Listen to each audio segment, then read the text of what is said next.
কথা বলা গাছ। একটা শান্ত বনে দাঁড়িয়েছিল এক পুরনো গাছ। নাম তার আর্ণ। বহু বছর ধরে সেই ঋতুর পরিবর্তন দেখেছে। পাখিরা তার ডালে বাসা বাঁধত, বাচ্চারা তার ছায়ায় খেলত। কিন্তু সময়ের সাথে সাথে আশেপাশের তরুণ গাছগুলো তাকে নিয়ে মজা করতে লাগল। তারা বলতো, তুমি তো খুব বুড়ো, আমাদের মতো নতুন পাতা গজায় না তোমার। আর্ণ চুপ করে থাকত। সে জানত সময় তাদের শিক্ষা দেবে।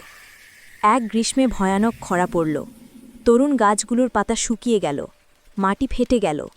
তারা পানি খুঁজে পেল না। কিন্তু আর্ণর গভীর মূলের ভেতর কিছু পানি জমা ছিল। সেই পানি ধীরে ধীরে আশেপাশের গাছগুলোর সঙ্গে ভাগ করে নিল। কিছুদিন পর বৃষ্টি ফিরে এলো। তরুণ গাছগুলো বেঁচে গেল। তারা আর্ণর সামনে মাথা নত করে বলল, আমরা ভুল করেছি, তুমি দুর্বল নও, তুমি জ্ঞানী। আর্ণ মৃদু হেসে বলল, যৌবন একদিন হারিয়ে যায়, কিন্তু জ্ঞান সময়ের সঙ্গে বাড়ে। এই থেকে কি শিখলাম বন্ধুরা? বয়োজ্যেষ্ঠদের জ্ঞান ও অভিজ্ঞতার প্রতি সম্মান দেখাও। তাদের শিকড়েই আছে জীবনের শিক্ষা।